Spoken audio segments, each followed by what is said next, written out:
La semana pasada ingresaron al Senado de la provincia de Santa Fe 3 proyectos. Proyectos que tienen que ver con lo que el gobierno de la provincia presentó ya sobre fines del año pasado, incluso lo giró a la Corte y tuvo un amplio trabajo con colegios profesionales, legisladores, el ámbito del Poder Judicial y por supuesto el Ejecutivo de la provincia de Santa Fe. Santa Fe más justicia. En este caso son 3 proyectos. El primero de ellos, muy importante, una reforma del Código Procesal Civil y Comercial, modificación de la ley orgánica también del Poder Judicial y también una modificación en el régimen de fiscalización de personas jurídicas. Entre estas cosas y otras vamos a estar charlando con Gabriel Somaglia, es el secretario de Justicia de la provincia de Santa Fe. ¿Cómo anda, secretario? Gracias por atendernos, un gusto saludarlo. Hola, buenas noches, un gusto saludarlos. Bueno, 3 proyectos que ya oficialmente ingresaron al Senado. ¿Decidieron que ingrese por ese lado, por el Senado? Sí, precisamente lo que vos referías, desde fines del año pasado, principio de se había alcanzado un grado de consenso muy importante, que fue muy valorado.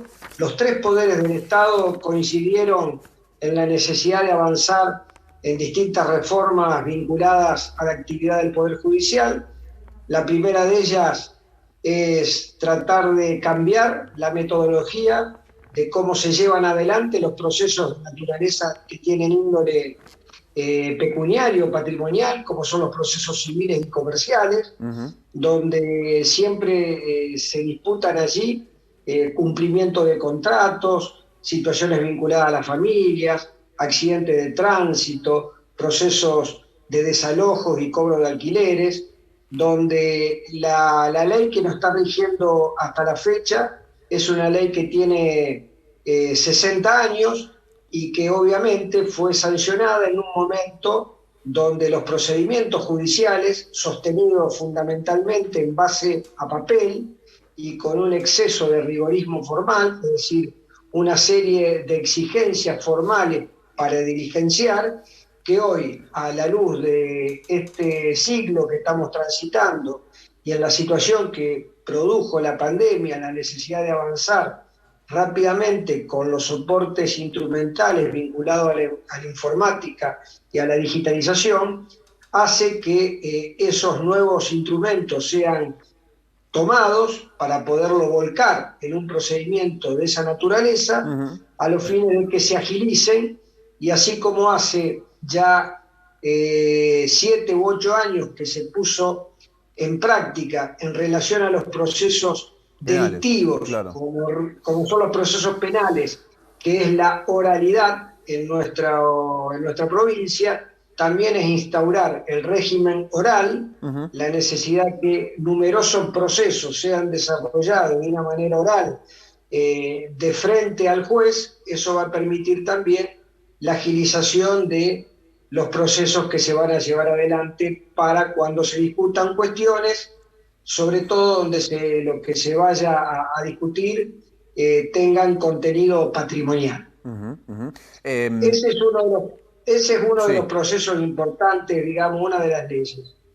Otra de las leyes que tiene que ver, que en esto sí creo que implica un cambio sustancial en nuestra provincia, y creo que es la gran reforma que pretendemos llevar adelante junto con el resto de los poderes del Estado. Ustedes saben bien que en todas las localidades santafesinas, más de 300, en cada localidad hay un juez comunal, como se llamaba antes, que hoy son denominados de pequeñas causas, y que hasta la fecha esos jueces comunitarios o de proximidad solamente cumplen funciones de naturaleza más administrativa, vinculado a lo que tiene que ser la actividad del registro civil, que en realidad dirimir o solucionar controversias propias de las comunidades donde están ubicados físicamente. El propósito que tiene una de estas leyes es precisamente dotar o otorgarle competencia a estos jueces para que puedan resolver cuestiones litigiosas que se van a producir en sus respectivos territorios, como puede ser también una cuestión de alquileres, un accidente de tránsito, una cuestión laboral o familiar, para que las familias que viven o habitan en esas localidades, que muchas de ellas están lejos de los grandes centros urbanos, no requieran de la necesidad de transportación o diligenciar o tramitar esos juicios en otras localidades que no sean donde precisamente ellos habitan. Y eso es lo que le va a permitir al Poder Judicial descentralizar un poco las funciones y acercarle la justicia prácticamente a sus respectivos domicilios. Y finalmente la tercera ley, estamos hablando generalmente hasta ahora de lo que somos cada uno de nosotros, las personas humanas, pero también no hay que olvidarse que existen en nuestro país otro tipo de personas, como son las personas jurídicas, a través de las cuales se movilizan la mayoría de los negocios económicos, como son las sociedades anónimas, y hay otras que tienen un contenido de interés social, como son las asociaciones civiles, por ejemplo los clubes o las fundaciones, y que los regímenes que regulan a este tipo de personas jurídicas también tienen una regulación que data de hace más de 30 o 40 años y que requieren ayornarse a los nuevos requerimientos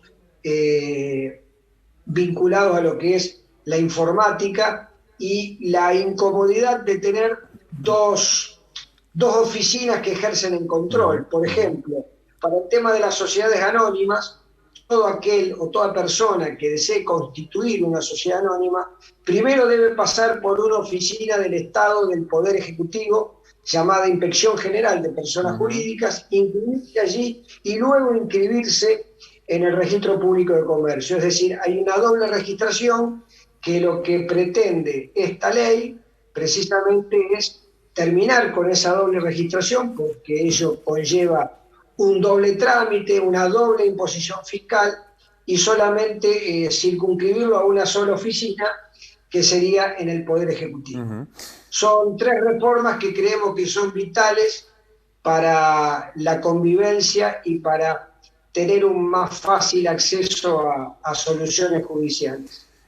Paralelamente, en la Cámara de Diputados hay un proyecto que propone reformar la Corte Suprema, con tres ejes, muy resumidamente: ampliar la cantidad de miembros, buscar la paridad, bueno, si es impar va a ser imposible, pero que haya más presencia en este caso, del género femenino. Estamos de acuerdo que hay una sola ministra al día de hoy en la Corte Suprema, y por otra parte que básicamente se cumpla la Constitución, ¿no? Que a los 65 años se jubilen los ministros de la Corte Suprema.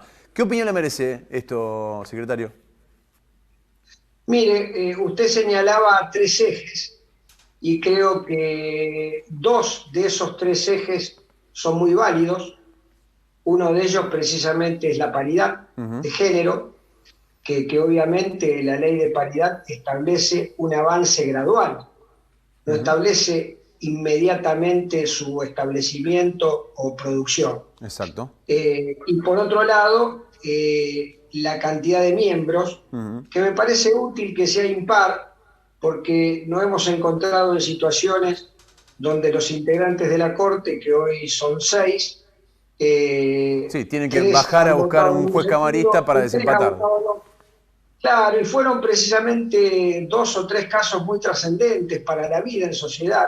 Una de ellas lo vinculado a lo que son las inseminaciones artificiales. Y por otro lado fue un fallo muy renombrado, que era precisamente el descanso dominical, donde había una gran tensión entre trabajadores y las grandes cadenas de supermercados, donde, bueno, los votos terminaron empatados y hubo que sortear un camarista para que desempate, y eso me parece que no es saludable, porque puede no llegar a establecer una jurisprudencia uniforme con el correr del tiempo.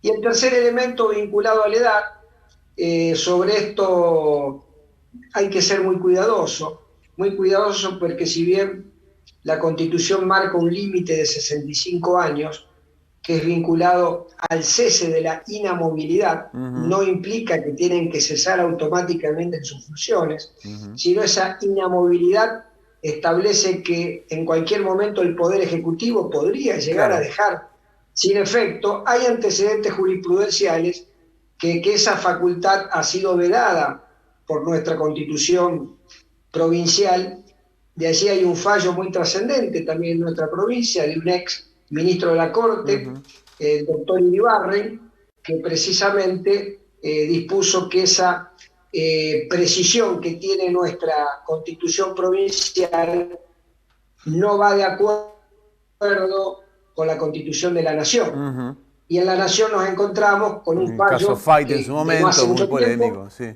Fight. A ver. Se me congeló el secretario de Justicia. A ver si se retoma la conexión. Bueno, cosas que pasan con las notas. No, chao, se nos fue directamente. Bueno, a ver si lo podemos reconectar para terminar esta idea. Estábamos hablando con el secretario de Justicia de la provincia de Santa Fe, Gabriel Somaglia, interpretando esto que te decía, porque le decía en realidad que le decía la pregunta, el proyecto de ley que propuso en su momento Fabián Pablo Oliver y que ingresó a la Cámara de Diputados con la firma de otros 5 diputados para modificar la Corte Suprema de Justicia de la provincia de Santa Fe. Hacemos un corte, ¿no? ¿Tenemos a Somaglia? ¿No llegamos a engancharlo? Bueno, hacemos un corte, dale, ya seguimos con más, digamos.